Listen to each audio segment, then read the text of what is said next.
the week between Christmas and New Year's than compared to any other week of the year. The deadliest day, December 25th. That is followed by December 26th, and then ranking third, January 1st. So I've never heard of this. So let's bring in Dr. Gregory Janis. He's a cardiologist at NYU Langone Health. So Dr. Janis, why is this week of the year so dangerous? Well, it's really unclear as to exactly why the mechanism of heart attack is strongest during this time of year, but there's a lot of theories as to why. Many different things are contributing to it. We think the scientific evidence isn't pointing exactly towards a specific thing, but it's probably a conglomeration of things. And what are some of those things? I mean, the weather's bad.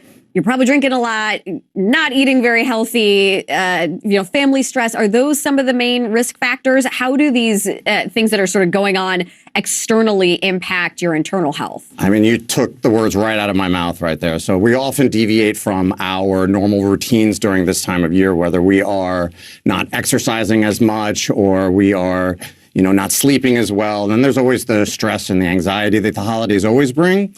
And whether it's about money or, your family or about, your job, the stress and anxiety of things certainly play a role.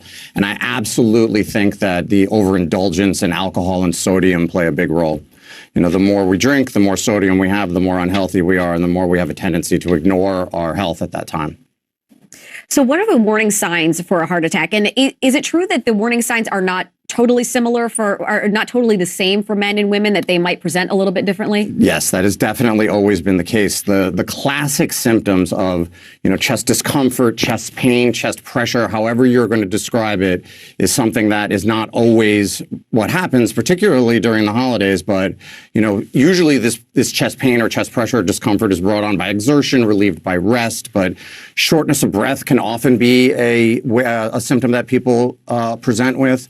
And another way that, especially during the holidays, that's often misdiagnosed is when people think they have indigestion, whether it be heartburn or abdominal pain or something anywhere in this region that is unusual for you, particularly if it persists and particularly if it's associated with feeling sweaty or, just unwell and persists over any period of time. It's something to pay attention to and to seek treatment for immediately. What should you do at the immediate onset of a suspected heart attack? What can you do at home? I mean, is this the kind of thing you take aspirin? You've called 911, you're waiting for the paramedics to arrive, and then what do you do? Well, chewing 2-baby aspirin is definitely one of the ways to get a quick dose of a blood thinner into your system. And if you are in the throes of a heart attack due to a blood clot that is causing your symptoms, this can help mitigate the heart attack and make it less severe. That is for sure. And it's just about getting care immediately. I can't stress enough how important it is to seek medical care if there is any distress or any type of, symptom that you are particularly worried about. All right, Dr. Gregory Janis, thank you. Thank you very much. Thank you for having me.